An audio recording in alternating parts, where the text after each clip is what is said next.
A few weeks ago, my niece had a baby girl, and she asked me to drive her to the hospital for a checkup right after the baby was born. And so I agreed, and I drove her to the hospital, and I don't know what happened there. She was there waiting for a really long time. I was outside waiting for her for about an hour and a half.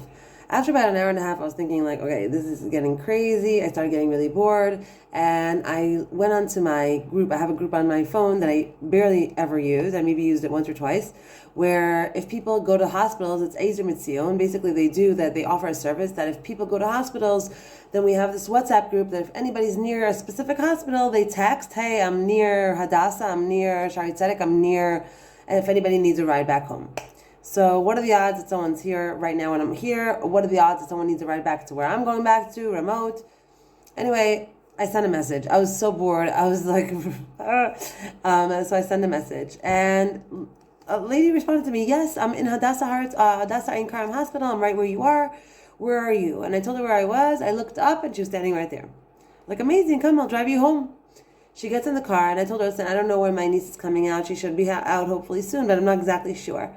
Literally a minute and a half later, my niece was out with the baby and we were on our way. On the way, we're talking here and there, and I'm asking her what's wrong, and her daughter's in the hospital, and all these things we're talking. She asked me where I live and what I do and where my kids go to school and how my children are doing in school. I said my kids are doing fine. My older one really doesn't really like his school very, very much. I'm concerned. I want to find some place else, but I'm not sure where, and I don't know what the schools are here like, and this and that, and all these things. And she's like, oh, let me help you. And I was like, okay, thank you so much. She took my number and she left. A week later, I totally forgot about this interaction. A week later, I get a phone call. Hi, Devorah. This is what's her name that you gave a ride to from the hospital. I'm like, oh, hey, what's up?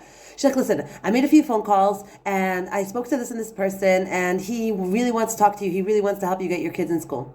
I said, who is this person? Oh, he's an amazing guy. Take his number. I already spoke to him for you. He said he's gonna, he's willing to help.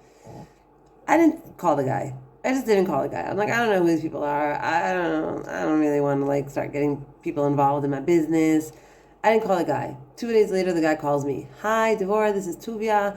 I would love to come meet your kids to see what kind of kids they are, which kind of school would fit them. Okay, I said, sure. He came over with another person. They came here, they sat with my kids. They had some sweet, sweet, sweet, sweet guys. He calls me the next day. He's like, I think I have the perfect school for your kid, for your older son. I said, amazing. My son went to this school. I cannot even tell you how the amount of Hasgacha Pratit, the amount of divine intervention that went into this thing that just happened, okay? And it just happened right in front of me, in front of my eyes. Like, she called him, and he came here, and then he called the principal. Like, they all did it for me. Like, I didn't even do anything. I didn't find the school. I didn't try to get him in. I didn't do anything. Everything just happened right away. And today he's in that school and he's so happy and he's thriving, Baruch Hashem, and he's doing amazing, and the principal's so happy with him, and the teacher's he has great friends, and like a whole v'napohu, like literally a napohu, like a whole turnaround in a second. And it says that when you do chesed, that whatever you put out, you get back. Every single time you give. I gave my niece a ride to the hospital. I waited for her for an hour and a half. I didn't have to. I did it for her. B'ahava, b'simcha. Even though I really wasn't in the mood that day, I was really, really tired and I just wanted to go to bed.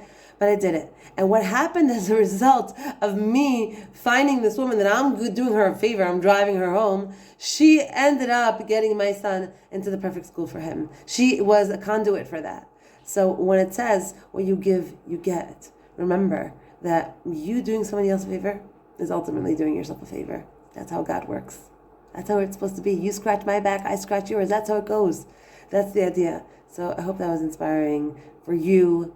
And sometimes we don't have to figure out our problems. Sometimes we just have to let go, let God, and go put our energy elsewhere and go, I don't know, volunteer our time someplace or do something for someone else or just do something for somebody else even though we don't have to and we're not obligated to because they need the help and I can offer it. And then through that, God solves your problems oftentimes. Sometimes you really don't have to go head on with your issues. You could just do something for someone else. You create a vessel when you do that, and God gives you in return exactly what you need. Have a great day.